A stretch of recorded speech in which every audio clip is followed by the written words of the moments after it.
Halo teman-teman semua, apa kabarnya? Semoga semuanya dalam keadaan baik hari ini ya.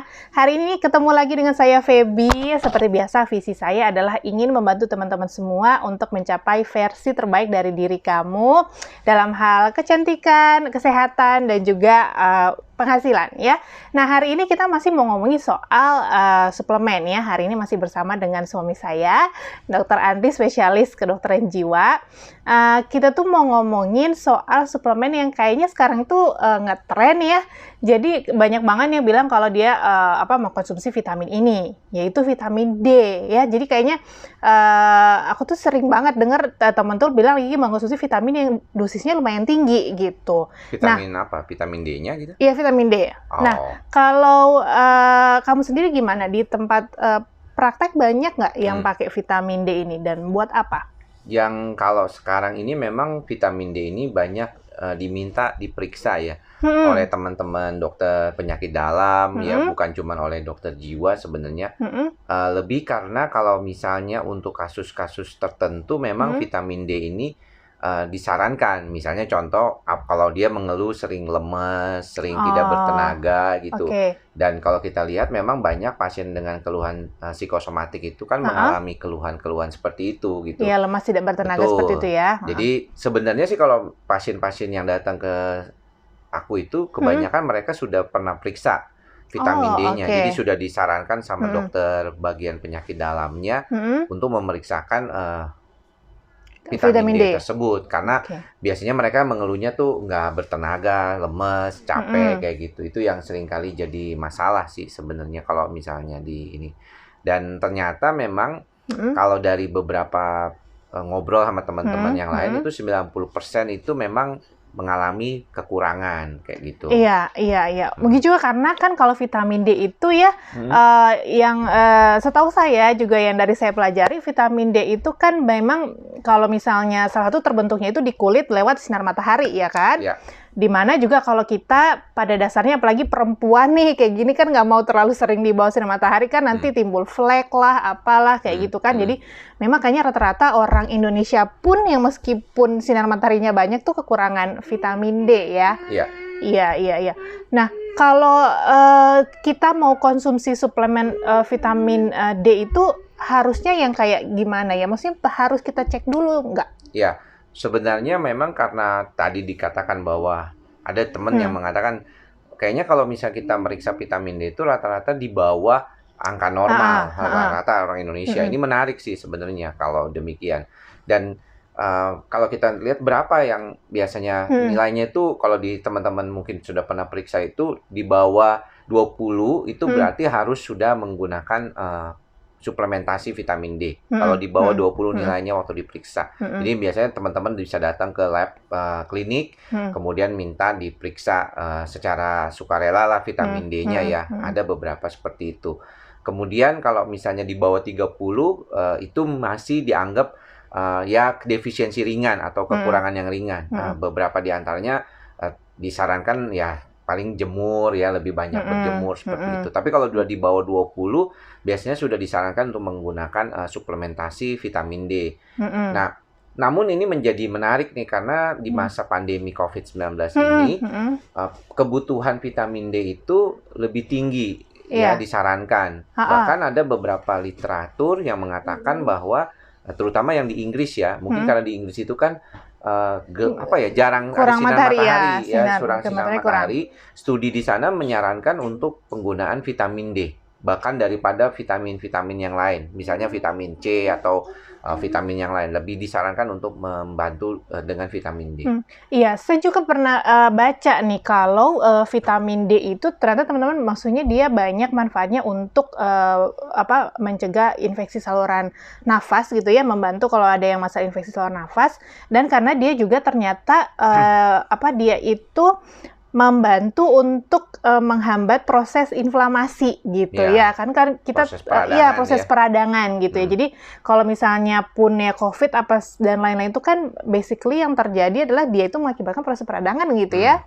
Jadi makanya itu nggak heran banyak yang konsumsi suplemen vitamin D gitu ya.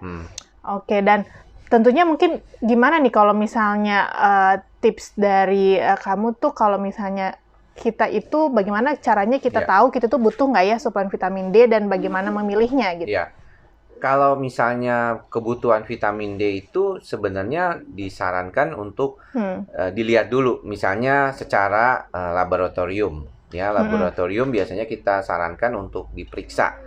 Misalnya apakah kadar vitamin D-nya, biasanya D025 itu ya kalau nggak salah ya, kalau di dalam. Cuman periksa vitamin D ya cuman itu doang sih.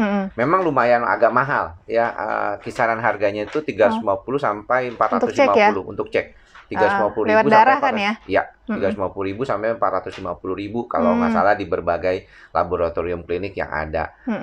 Kemudian biasanya hasilnya cukup cepat ya, biasanya mungkin sekitar 1 hari lah sudah jadi.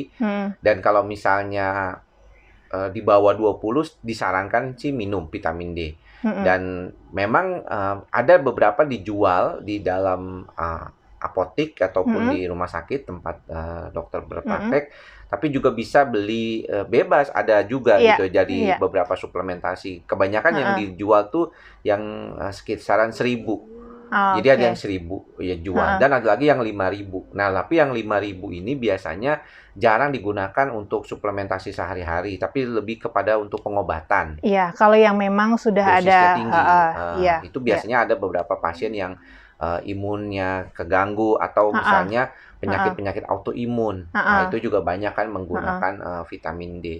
Tapi kalau gitu. untuk pasien-pasienku sih kebanyakan mereka rata-rata kalau yang keluhannya tuh fatigue ya, capek, cemas, juga disertai gejala-gejala kelelahan, itu biasanya banyak mendapatkan saran untuk membantu dirinya dengan vitamin D. Dan memang kebanyakan ya kurang, apalagi perempuan ya kebanyakan kurang vitaminnya.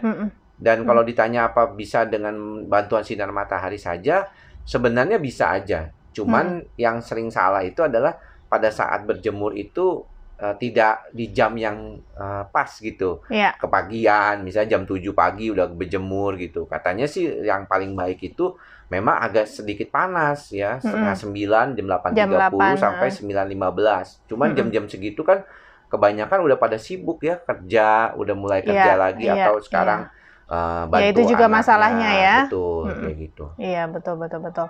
Jadi kalau misalnya kita lihat ternyata vitamin D itu hanya salah satu bagian dari sekian banyak vitamin sebenarnya ya. Tapi manfaatnya banyak banget ya. Yang tadi mulai dari membantu untuk yang pasien-pasien kamu seperti pasien yang mengalami kecemasan, kemudian juga fatigue gitu ya, yang gampang lelah.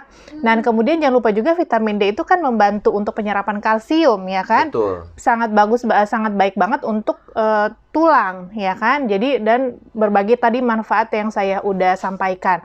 Nah, cuma ternyata kalau vitamin D itu kan sebenarnya bisa dapat dari makanan juga ya. Iya, dari makanan-makanan biasa yang kita makan, makanan ikan. Iya, ikan kuning, telur ya. Gitu, nah, itu sebenarnya cukup banyak. Namun tadi bahannya itu tidak di sinar matahari. Jadi tetap kita mesti ada sinar matahari ya untuk membantu diri kita menjadi lebih baik lagi dalam kandungan vitamin D-nya. Iya, jadi selain makan makanan tadi yang mengandung cukup vitamin D, juga tetap harus mendapat sinar matahari supaya bisa kulit kita ini memproduksi vitamin D gitu kan dengan bantuan dari sinar matahari. Dan satu tips lagi tadi yang saya baca juga nih, kalau misalkan memilih vitamin D itu pilihlah vitamin D3. Ya, yang kolekalsiferol gitu ya, yang kayaknya dia nggak perlu terlalu banyak pemrosesan lagi untuk diserap oleh tubuh gitu. Ya. Kayaknya itu aja, kita udah cukup menyampaikan tentang suplemen vitamin D. Semoga bisa bermanfaat buat teman-teman yang sedang mencari tahu tentang suplemen vitamin D. Semoga bermanfaat, dan kalau misalnya teman-teman suka informasi ini, bisa share ke orang lain, like and subscribe. Ya, nanti kalau misalnya ada yang mau ditanyakan bisa ditanya di kolom chat atau saya di link yang nanti saya akan cantumkan. Ya? Oke, itu aja hari ini ya. Oke, terima kasih semuanya. Bye-bye. Thank you.